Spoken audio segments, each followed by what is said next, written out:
정부의 내년 경제정책 방향이 공개됐습니다. 그런데 전망이 매우 우울합니다.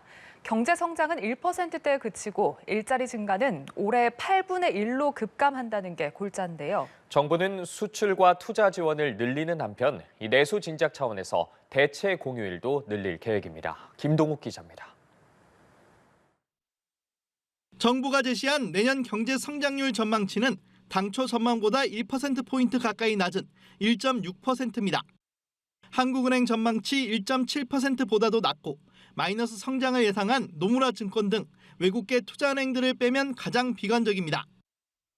정부가 이런 전망을 내놓은 것은 글로벌 경기 위축 탓에 성장 엔진인 수출이 급격히 얼어붙고 있기 때문입니다. 올해 증가율도 기존 전망치 11%를 크게 밑도는 6.6%에 그치고 내년엔 아예 4.5% 줄 것이라는 게 정부 전망입니다. 경기 돌파구가 안 보이니 올해 81만 개 늘어난 일자리가 내년엔 10만 개밖에 늘지 않을 것이란 전망도 더해졌습니다. 주요국의 급격한 금리 인상 영향이 실물 경제 어려움으로 본격 전이되는 가운데 대외 의존도가 높은 우리 경제도 수출을 중심으로 하강 속도가 빨라지고 있습니다. 정부는 수출 투자 활성화를 통한 위기 극복 계획을 밝혔습니다. 반도체 등 주력 산업, 해외 건설, 중소벤처, 관광 콘텐츠, 디지털 바이오 우주 등 5대 분야 중심으로 수출 경쟁력 제고 방안을 마련하기로 했습니다.